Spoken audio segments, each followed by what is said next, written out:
ਸੋ ਭਲਿਓ ਆਪਣੇ ਰੱਬ ਦਾ ਸ਼ੁਕਰ ਕਰੀਏ। ਐਸਾ ਰੱਬ ਜਿਹੜਾ ਬੋਲਦਾ ਏ, ਗੱਲਾਂ ਕਰਦਾ ਏ ਤੇ ਸਾਨੂੰ ਉਸ ਦੀਆਂ ਗੱਲਾਂ ਨੂੰ ਸੁਣਨ ਦਾ ਮੌਕਾ ਮਿਲਦਾ ਹੈ। ਤੇ ਜੇਕਰ ਮੌਕਾ ਮਿਲਦਾ ਹੈ ਉਸ ਦੀਆਂ ਗੱਲਾਂ ਨੂੰ ਸੁਣਨ ਦਾ, ਤੇ ਫਿਰ ਉਹਦੀਆਂ ਗੱਲਾਂ ਬੜੀ ਗੌਰ ਨਾਲ, ਤਵੱਜਾ ਨਾਲ, ਧਿਆਨ ਨਾਲ ਸੁਣੀਏ। ਇਸ ਤੋਂ ਪਹਿਲਾਂ ਕਿ ਅਸੀਂ ਗੱਲਾਂ ਸੁਣੀਏ, ਮੇਰੀ ਤਰਫੋਂ, ਮੇਰੇ ਬੱਚਿਆਂ ਦੀ ਤਰਫੋਂ ਤੇ ਨੀਦਰਲੈਂਡ ਦੀ ਕਲੀਸਿਆ ਦੀ ਤਰਫੋਂ ਤੁਹਾਨੂੰ ਸਾਰੇ ਸੁਣਨ ਵਾਲਿਆਂ ਨੂੰ ਸਲਾਮ ਪਹੁੰਚੇ। ਤੇ ਬਈ ਜਦੋਂ ਅਸੀਂ ਉਹਦੀਆਂ ਗੱਲਾਂ ਸੁਣ ਲੈਂਦੇ ਹਾਂ ਤੇ ਸਾਡੇ ਤੇ ਵਾਜਬ ਗੱਲ ਬਣਦੀ ਏ ਕਿ ਅਸੀਂ ਇਹਨੂੰ ਲਾਈਕ ਕਰੀਏ, ਇਸ ਨੂੰ ਸ਼ੇਅਰ ਕਰੀਏ, ਬੈਲ ਦਾ ਬਟਨ ਦਬਾਈਏ ਤਾਂ ਕਿ ਸਾਨੂੰ ਫਿਰ ਖੁਦਾ ਦੀਆਂ ਗੱਲਾਂ ਪਹੁੰਚਦੀਆਂ ਰਹਿਣ। ਤੇ ਨਾ ਸਿਰਫ ਪਹੁੰਚਦੀਆਂ ਰਹਿਣ ਬਲਕਿ ਦੂਸਰਿਆਂ ਤੱਕ ਵੀ ਪਹੁੰਚਾਈਏ,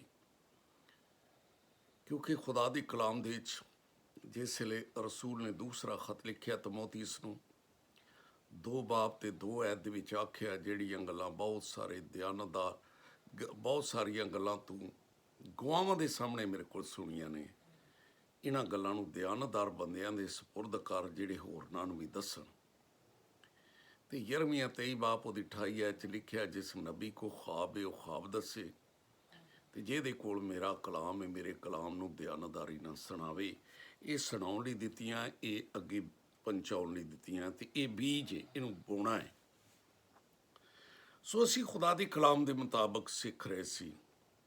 ਅਮਸਾਲ 30 ਬਾਬ ਉਹਦੀ 24 ਐਤ ਤੋਂ ਕਿ 4 ਚੀਜ਼ਾਂ ਮੈਂ ਜ਼ਮੀਨ ਉੱਤੇ ਕਹਿੰਦਾ ਵੇਖੀਆਂ ਹੈਗੀਆਂ ਨ ਚੀਜ਼ ਪਰ ਦਨਾ ਨੇ, ਜਿਨ੍ਹਾਂ ਦੇ ਵਿੱਚ ਚਿਉਂਟੀਆਂ ਉਹਨੇ ਦੱਸਿਆ, ਸਫਾਨ ਦੱਸਿਆ, ਟਿੱਡੀਆਂ ਦੱਸਿਆ ਤੇ ਛਿਪਕਲੀ ਦੱਸੀ। ਅੱਜ ਮੈਂ ਚਾਹਾਂਗਾ ਅਸੀਂ ਟਿੱਡੀਆਂ ਤੇ ਗੱਲ ਕਰੀਏ।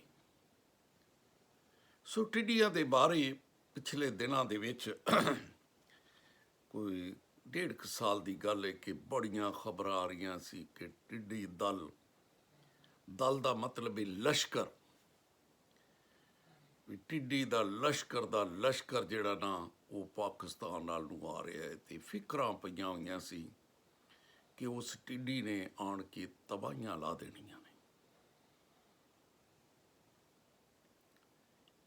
ਕਿਉਂਕਿ ਟਿੱਡੀ ਮਿਲ ਕੇ ਤਫਾਕ ਨਾਲ ਜਿੱਥੇ ਵੀ ਹਮਲਾ ਕਰਦੀ ਏ, ਦੇਖਣ ਦਾ ਤਫਾਕ ਨਹੀਂ ਹੈ, ਲੇਕਿਨ ਅਸੀਂ ਆਪਣੇ ਬਜ਼ੁਰਗਾਂ ਕੋਲ ਸੁਣਿਆ ਹੈ ਸੀ ਕਿ ਜਿੱਥੇ ਇਹ ਬੈਠ ਜਾਂਦੀ ਏ ਉੱਥੇ ਦੀ ਫਸਲ ਵੀ ਤਬਾਹ ਹੋ ਜਾਂਦੀ ਏ, ਉੱਥੇ ਦੇ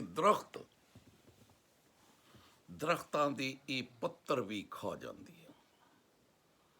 ਏਡਾ ਇਹਦਾ ਹਮਲਾ ਜਾਬਰ ਏ ਕਿ ਦਰਖਤਾਂ ਦੇ ਪੱਤਰ ਵੀ ਇਹ ਖਾ ਜਾਂਦੇ।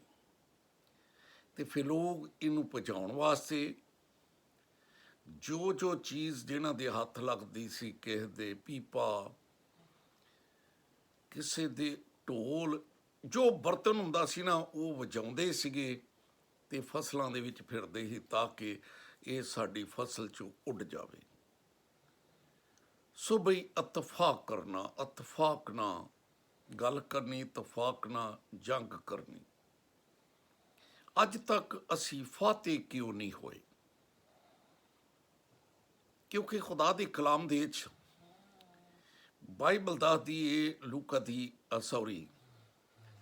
ਖੁਦਾ ਦੇ ਕਲਾਮ ਨੂੰ ਜਿਸ ਵੇਲੇ ਅਸੀਂ ਇਫਸੀਓਂ 4 ਬਾਬ ਨੂੰ ਪੜ੍ਹਦੇ ਹਾਂ ਤੇ 7 ਐਤ ਤੇ ਲਿਖਿਆ ਏ, ਹਰ ਬੰਦੇ ਦੇ ਉੱਤੇ ਉਹਦੀ ਲਿਆਕਤ ਦੇ ਮੁਤਾਬਕ ਫਜ਼ਲ ਹੋਇਆ ਹੈ।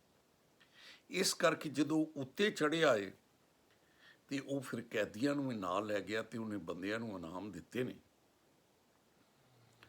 ਬੰਦਿਆਂ ਨੂੰ ਉਸਨੇ ਇਨਾਮ ਦਿੱਤੇ ਨੇ, ਕਿਸੇ ਨੂੰ ਰਸੂਲ, ਕਿਸੇ ਨੂੰ ਨਬੀ, ਕਿਸੇ ਨੂੰ ਉਸਤਾਦ, ਕਿਸੇ ਨੂੰ ਚਰਵਾਹਾ ਉਹਨੇ ਬਣਾਇਆ ਤਾਂ ਕਿ ਕਲੀਸਿਆ ਜਿਹੜਾ ਮਸੀਹ ਦਾ ਬਦਨ ਹੈ ਤਰੱਕੀ ਪਾਵੇ। ਲੇਕਿਨ ਅਫਸੋਸ ਕਿ ਤਰੱਕੀ ਦੀ ਬਜਾਏ ਕਲੀਸਿਆ ਘਾਟੇ 'ਚ ਜਾ ਰਹੀ ਹੈ। ਕਿਉਂ ਕਲੀਸਿਆ ਘਾਟੇ 'ਚ ਜਾ ਰਹੀ ਹੈ? ਬਈ ਰੋਮੀਓ 15 ਬਾਬ, ਹਾਲਾਂਕਿ ਜ਼ਬੂਰ 133 ਨੂੰ ਪੜ੍ਹੀਏ ਤੇ ਲਿਖਿਆ, ਕਿੰਨੀ ਖੁਸ਼ੀ ਦੀ ਗੱਲ ਹੈ ਕਿ ਬਾਈ ਬਾਹਮ ਮਿਲ ਕਰ ਰਹੇ। ਲੇਕਿਨ ਮਲਾਕੀ ਨਬੀ ਦੇ ਸੀਫੇ ਨੂੰ 2 ਬਾਬ ਤੇ ਉਹਦੀ 10 ਐਤ ਨੂੰ ਪੜ੍ਹੀਏ ਨਾ ਤੇ ਫਿਰ ਲਿਖਿਆ ਮਿਲਦਾ ਹੈ क्या ਸਾਡਾ ਸਾਰਿਆਂ ਦਾ ਇੱਕੋ ਹੀ ਪਿਓ ਨਹੀਂ? क्या ਇੱਕੋ ਹੀ ਖੁਦਾ ਤੋਂ ਅਸੀਂ ਪੈਦਾ ਨਹੀਂ ਹੋਏ? ਫਿਰ ਅਸੀਂ ਕਿਉਂ ਆਪਣੇ ਭਰਾਵਾਂ ਦੇ ਨਾਲ ਬੇਵਫਾਈ ਕਰਨੀ? ਭਰਾਵਾਂ ਨਾਲ ਬੇਵਫਾਈ ਕਰਕੇ ਤੇ ਆਪਣੇ ਬਾਪ ਦਾਦਾ ਦੇ ਅਹਿਦ ਦੀ ਬੇਹੁਰਮਤੀ ਕਰਨੀ। क्या ਇਹ ਸਾਡਾ ਤਫਾਕ ਹੈ? ਇਹ ਤਫਾਕ ਨੀਗਾ। ਇੱਕ ਤੇ ਅਸੀਂ ਆਪਣੇ ਭਰਾਵਾਂ ਨਾਲ ਬੇਵਫਾਈ ਕਰਨੇ ਆ ਤੇ ਫਿਰ ਬਾਪ ਦਾਦਾ ਦੇ ਅਹਿਦ ਦੀ। ਕਾਸ਼ ਕਿਤੇ ਸਾਡੀ ਇੱਕ ਬੋਲੀ ਹੁੰਦੀ, ਜਿਸ ਤਰ੍ਹਾਂ ਰੋਮੀਓ 15 ਬਾਬ 4 ਐਤ ਨੂੰ ਪੜ੍ਹੀਏ ਤੇ ਲਿਖਿਆ ਮਿਲਦਾ ਹੈ, ਕਿਉਂਕਿ ਜਿੰਨੀਆਂ ਗੱਲਾਂ ਪਹਿਲੇ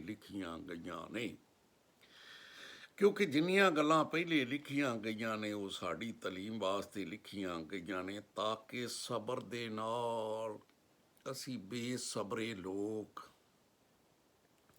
ਤਾਂ ਕਿ ਸਬਰ ਦੇ ਨਾਲ ਕਿਤਾਬੇ ਮੁਕੱਦਸ ਦੀਆਂ ਗੱਲਾਂ ਤੋਂ ਤਸੱਲੀ ਪਾਈਏ ਤੇ ਉਮੀਦ ਰੱਖੀਏ। ਕਿਤਾਬੇ ਮੁਕੱਦਸ ਦੀਆਂ ਗੱਲਾਂ ਤੋਂ। ਤੇ ਖੁਦਾ ਜਿਹੜਾ ਸਬਰ ਤੇ ਤਸੱਲੀ ਦਾ ਚਸ਼ਮਾ ਹੈ, ਤੁਹਾਨੂੰ ਤੌਫੀਕ ਦੇਵੇ ਕਿ ਮਸੀਹ ਯਸੂ ਦੇ ਵਿੱਚ ਤੁਸੀਂ ਹੋ ਜਾਓ ਤੇ ਫਿਰ ਇੱਕ ਦਿਲ ਹੋ ਕੇ, ਇੱਕ ਦਿਲ ਤੇ ਇੱਕ ਜ਼ਬਾਨ ਹੋ ਕੇ, ਰਸੂਲ ਕਹਿੰਦਾ ਸਾਡੇ ਖੁਦਾਵੰਦ ਯਸੂ ਮਸੀਹ ਦੇ ਖੁਦਾ ਤੇ ਬਾਪ ਦੀ ਤਮਜੀਦ ਕਰਿਓ। ਇੱਕ ਦਿਲ ਤੇ ਇੱਕ ਜ਼ਬਾਨ। ਟਿੱਡੀ ਹਮਲਾ ਕਰਦੀ ਏ ਮਿਲ ਕੇ, ਇਕੱਠ ਕਰਕੇ। ਇੱਕ ਦਿਲ ਹੁੰਦੀ, ਇੱਕ ਦਿਲ ਹੋ ਕੇ ਹਮਲਾ ਕਰਦੀ ਏ। ਲੇਕਿਨ ਅਸੀਂ ਕੀ ਕਰਨੇ ਆ ਕਿ ਅਸੀਂ ਤਮਜੀਦ ਤੇ ਕਰਨੇ ਆ। ਮਰਕਜ਼ ਦੀ ਅੰਜੀਲ 7 ਬਾਬ 6 ਤੋਂ 9 ਤੱਕ ਪੜ੍ਹੀਏ। ਖੁਦਾਵੰਦ ਯਿਸੂ ਮਸੀਹ ਨੇ ਯਸਾਇਆ ਨਬੀ ਦੀ ਗੱਲ ਸੁਣਾਈ ਤੇ ਆਖਿਆ ਕਿ ਯਸਾਇਆ ਨਬੀ ਨੇ ਕਿਹਾ ਖੂਬ ਕਿਹਾ ਕਿ ਲੋਕਾਂ ਦੀ ਹੋਂਠ ਤਮਜੀਦ ਕਰਦੇ ਨੇ, ਪਰ ਇਹਨਾਂ ਦੇ ਦਿਲ ਦੂਰ ਨੇ, ਤੇ ਇਹ ਬੇਫਾਇਦਾ ਮੇਰੀ ਪ੍ਰਸਤਿਸ਼ ਕਰਦੇ ਨੇ, ਕਿਉਂਕਿ ਇਹ ਇਨਸਾਨੀ ਅਹਿਕਾਮ, ਇੱਕ ਬਨੇ ਖੁਦਾ ਦੇ ਅਹਿਕਾਮ ਹੈ, ਦੂਸਰੇ ਬਨੇ ਇਨਸਾਨ ਦੇ ਅਹਿਕਾਮ ਹੈ। ਇਨਸਾਨੀ ਅਹਿਕਾਮ ਦੀ ਤਾਲੀਮ ਦਿੰਦੇ ਨੇ, ਖੁਦਾ ਦੇ ਹੁਕਮ ਨੂੰ ਤਰਕ ਕਰਦੇ ਨੇ, ਰੱਦ ਕਰਦੇ ਨੇ, ਆਪਣੀਆਂ ਰਵਾਇਤਾਂ ਅੱਗੇ ਰੱਖਦੇ ਨੇ, ਮੰਨਦੇ ਨੇ।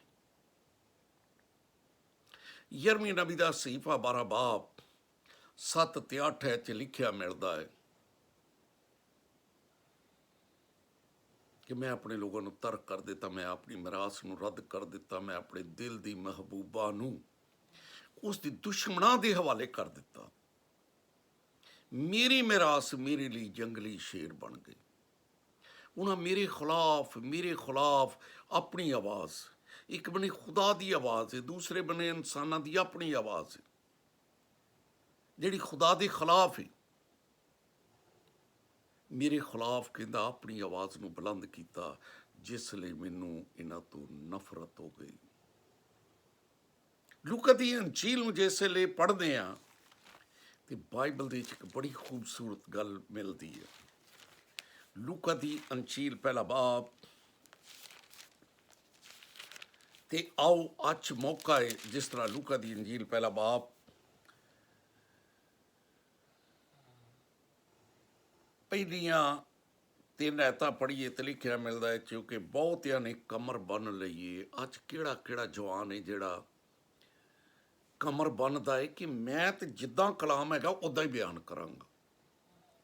ਲਿਖਿਆ ਬਹੁਤਿਆਂ ਨੇ ਕਮਰ ਬੰਨ ਲਈਏ ਕਿ ਜਿਹੜੀਆਂ ਗੱਲਾਂ ਸਾਡੇ ਦਰਮਿਆਨ ਵਾਕਿਆ ਹੋਈਆਂ ਨੇ ਉਹਨਾਂ ਨੂੰ ਤਰਤੀਬਵਾਰ ਬਿਆਨ ਕੀਤਾ ਜਾਵੇ, ਜਿਸ ਤਰ੍ਹਾਂ ਉਹਨਾਂ ਨੇ ਸ਼ੁਰੂ ਤੋਂ ਖੁਦ ਦੇਖਿਆ ਤੇ ਕਲਾਮ ਦੇ ਖਾਦਮਾਂ ਨੂੰ ਸੁਣਿਆ, ਜਿਨ੍ਹਾਂ ਨੇ ਉਹਨਾਂ ਤੱਕ ਪਹੁੰਚਾਇਆ, ਤੇ ਫਿਰ ਉਸੇ ਨੂੰ ਹੀ ਉਹ ਕਹਿੰਦਾ ਮੈਂ ਵੀ ਜਾਣਿਆ ਕਿ ਮੈਂ ਇਹਨੂੰ ਤਰਤੀਬਵਾਰ ਬਿਆਨ ਕਰਾਂ। ਤੇ ਆਓ ਅੱਜ ਮੌਕਾ ਹੈ ਕਿ ਇੱਕ ਦਿਲ ਹੋਈਏ, ਇੱਕ ਜ਼ਬਾਨ ਹੋਈਏ, ਟਿੱਡੀਆਂ ਦੀ ਤਰ੍ਹਾਂ ਅੱਛਾ ਫੈਸਲਾ ਕਰੀਏ। ਟਿੱਡੀਆਂ ਦਨਾ ਇਸ ਕਰਕੇ ਕਿ ਟਿੱਡੀਆਂ ਰਲ ਕੇ ਫੈਸਲਾ ਕਰਦੀਆਂ, ਅਸੀਂ ਰਲ ਕੇ ਫੈਸਲਾ ਨਹੀਂ ਕਰਦੇ। 1 ਕੁਰਿੰਥੀਓ 3 ਬਾਬ ਉਹਦੀ 9 ਦੱਸਦੀ ਏ ਰਸੂਲ ਕਹਿੰਦਾ ਅਸੀਂ ਖੁਦਾ ਦੇ ਨਾਲ ਮਿਲ ਕੇ ਕੰਮ ਕਰਨ ਵਾਲੇ ਹਾਂ। ਅਸੀਂ ਝੂਠੇ ਅੰਬੋਆਂ ਗਰੋਹਾਂ ਡਿਨਾਮੀਨੇਸ਼ਨਾਂ ਟੋਲਿਆਂ ਦੇ ਖਿਲਾਫ ਟੋਲਿਆਂ ਨਾਲ ਮਿਲ ਜਾਂਦੇ ਹਾਂ।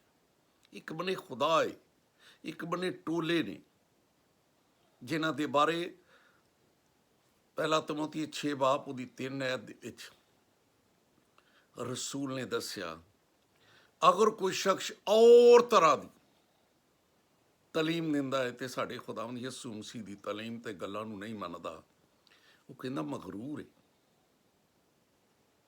ਉੱਤੇ ਮਗਰੂਰ ਘਮੰਡਿਆ ਬੰਦਾ, ਤੇ ਅਸੀਂ ਗਰੂਰੇ ਘਮੰਡੇ ਬੰਦਿਆਂ ਦੇ ਮਗਰ ਲੱਗਨੇ ਆ।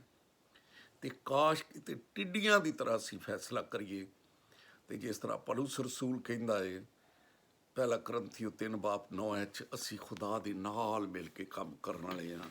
ਤੇ ਆਓ ਅੱਜ ਖੁਦਾਵੰਦ ਦਾਵਤ ਦਿੰਦਾ ਹੈ ਕਿ ਮੇਰੇ ਨਾਲ ਮਿਲ ਕੇ ਕੰਮ ਕਰੋ, ਤੇ ਉਹਦੇ ਨਾਲ ਮਿਲ ਕੇ ਕੰਮ ਕਰੀਏ ਭਰਾਓ, ਚੰਗੇ ਰਹਿ ਜਾਵਾਂਗੇ। ਸੋ ਕਲਾਮ ਨੂੰ ਜ਼ਰੂਰ ਲਾਈਕ ਵੀ ਕਰਨਾ, ਸ਼ੇਅਰ ਵੀ ਕਰਨਾ, ਬੈਲ ਦਾ ਬਟਨ ਵੀ ਦਬਾਉਣਾ, ਤਾਂ ਕਿ ਖੁਦਾ ਦਾ ਕਲਾਮ ਸਾਡੇ ਤੱਕ ਪਹੁੰਚਦਾ ਰਹੇ। ਸੋ ਖੁਦਾ ਤੁਹਾਨੂੰ ਬਰਕਤ ਦੇ। ਕਲਾਮ ਨੂੰ ਲਾਈਕ ਕਰਿਓ, ਸ਼ੇਅਰ ਕਰਿਓ, ਬੈਲ ਦਾ ਬਟਨ ਜ਼ਰੂਰ ਦਬਾਇਓ।